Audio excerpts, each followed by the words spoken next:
चलिए आइए question number 6 की तरफ गौर करते हैं। क्या है आपके पास जो एफ एक्स लिख के रखा है, कॉस इनवर्स लॉग 1/2। यहाँ क्या लिख के रखा है, एक्स स्क्वायर प्लस 1/x का ये लिख के रखा है। अब देखिए इसमें ना वन वन और मैनी वन पता करना बहुत इजी है। ठीक है, क्यों पता है करना इजी है? मैनी वन का बेसिकली मैनी वन के लिए क्या करना पड़ता है, आप कोई भी एक ग्राफ ड्रॉ करो। अगर आपने एक ऐसा कोई भी एक लाइन ड्रॉ ड्रॉ कर दिया जो कि अगर एक्स एक्सिस के पहला ग्राफ ड्रॉ कर रहे हो, कर्व को अगर 2 बार कट कर गया, कर्व को कितने बार कट कर गया बच्चे आपका, एक से ज्यादा बार, 2 बार नहीं एक्चुअल में एक से ज्यादा बार कट कर गया, तो ये भी कर्व होगा दैट विल बी क्या बच्चे आपका मैनी वन कहलाएगा। मतलब बेसिकली बोलने का क्या मतलब हुआ कि सर एक्स की दो डिफरेंट वैल्यू के लिए y का एक सेम वैल्यू आना चाहिए। मतलब x का आपने x1 और x2 लिया, इस x1 और x2 के लिए y की केवल एक ही वैल्यू आ रही। ठीक है, चलिए अगर आप ये गौर किया होगा ना तो यहाँ पे एक वैल्यू ऐसे एग्जिस्ट करता है, एक x बराबर 1 रखा और एक x बराबर -1 रखा। जैसे अगर आपने 1 रखा तो यहाँ पे क्या आएगा, कॉस इनवर्स लॉग ये 1/2 आ जाएगा। यहां पे रखा तो ये भी आपका कितना होगा 1/2। 1/2 कितना आ जाएगा, ये लॉग बेस और आर्गुमेंट क्या हो गया सेम, सेम होते ही इसकी वैल्यू कितनी आ जाएगी 1। और ये जो कॉस इनवर्स 1 होगा, यहां से x की वैल्यू, यहां से ये जो एफ एक्स की ये जो वैल्यू आएगी कितनी आएगी 0।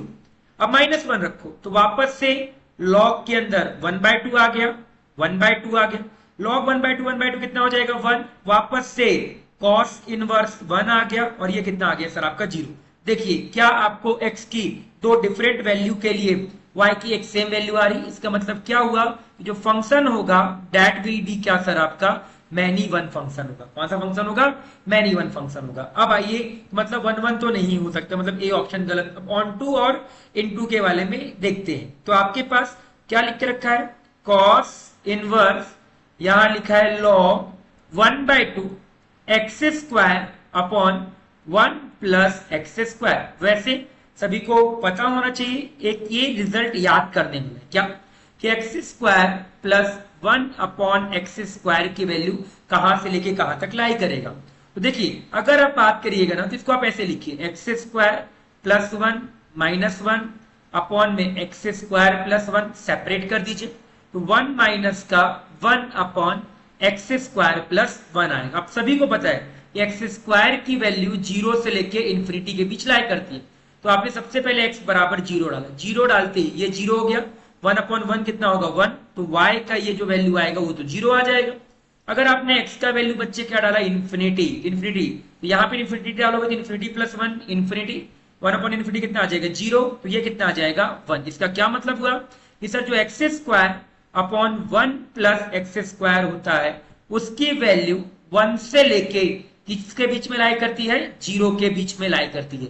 ये मुझे पता होना चाहिए, क्लियर है। चलिए अब ये आज इसके बारे में अब देखिए मैं ना एक बार के लिए कॉस इनवर्स को डिफाइन करता हूं। तो कॉस इनवर्स क्या बोलेगा कि भाई जो लॉग तू अंदर वाली क्वांटिटी है वो तू किसके बीच पे हो जा, -1 से लेके 1 के बीच पे हो जा। जैसे आपने बोला -1 से लेके 1 के बीच, अब देखिए ये जो बेस है क्या ये 1 से छोटा है, तो अगर आपने लॉग को हटाओगे तो जो ये साइन इक्वालिटी होगा वो क्या हो जाएगा, पलट जाएगा। तो एक्स स्क्वायर अपॉन में 1 plus x square greater than equal to 1/2 की पावर 1, और यहां कितना आएगा सर आपका 1/2 की पावर -1। तो यहां से जो x square plus 1 upon x square है ये आपका 2 से लेके 1/2 के बीच पे लाई करेगा। ठीक है, यहाँ पे ये इसकी वैल्यू कितनी आएगी 2 आएगी और इसकी वैल्यू कितनी आएगी 1/2। तो कम से ज्यादा लिखते हैं ना, तो कम कौन है 1/2 है। अब देखिए एक इक्वेशन आपको ये मिल चुका है, एक इक्वेशन आपको ये मिल चुका है, दोनों का आप इंटरसेक्शन ले लो।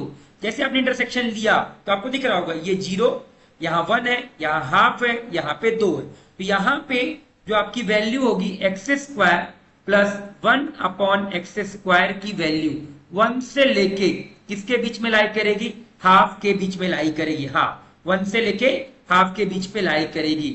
चलिए अब देखिए क्या क्वेश्चन था ओरिजिनल, कॉस इनवर्स लॉग था 1/2 था और x square plus 1 upon x square था। क्लियर है सभी को आपका। तो जैसे आपने एक बार इसकी मैक्सिमम वैल्यू रखी, तो जैसे अगर आप यहाँ पे 1 रखोगे इसकी वैल्यू, तो 1 तो रख नहीं सकते, पर क्या मैं लिमिट निकाल सकता हूं? तो limit x tending to 1 cos inverse log, यहां पे x की नहीं है, ठीक है, ये याद रखिएगा, ये लिमिट चल रहा है x square plus 1 upon x square के ऊपर, तो x square plus 1 upon x square, ये आपका 1/2। अगर आपने ये चीज रखा तो जैसे इसकी वैल्यू अगर आपने 1 रखा 1 आपका, तो log 1 कितना होता है सर आपका? 0 होता है सर आपका। अगर log 1 0 होता है तो जो cos इनवर्स 0 वो कितना देगा बच्चे आपका? π/2 दे देगा। क्या ये चीज क्लियर है बच्चे आप सभी का? मतलब ये पूरा का जो पूरा वैल्यू है ये कहां जाएगा सर आपका? 0 की तरफ जाएगा। जैसे 0 की तरफ गया तो ये वैल्यू कितना देगा? π/2 देगा। अब आप एक बार 1/2 रख दीजिए। जैसे आपने 1/2 रखा तो cos इनवर्स log यहाँ 2 आ गया, यहाँ कितना आएगा? 1/2। ये जो 1/2 होता है, क्या ये 2 की पावर -1 होता है? -1 कहां जाएगा? आगे। तो cos इनवर्स -1 मल्टीप्लाई log 2/2, तो ये कितना हो गया? 1।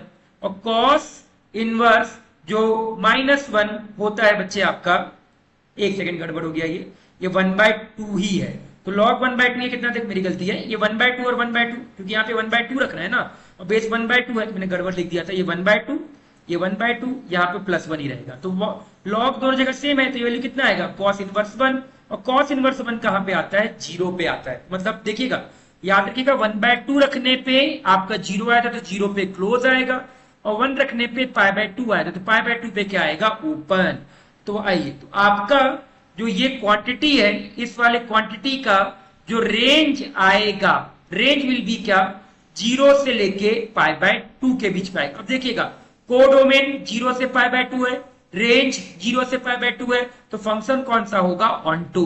तो याद रखिएगा, रेंज अगर कोडोमेन के बराबर आ जाए तो फंक्शन कौन सा होता है? Onto function. कौन सा फंक्शन सर आपका? Onto function. तो इसका करेक्ट आंसर जो होगा दैट विल बी क्या बच्चे आपका? बी एंड सी होगा।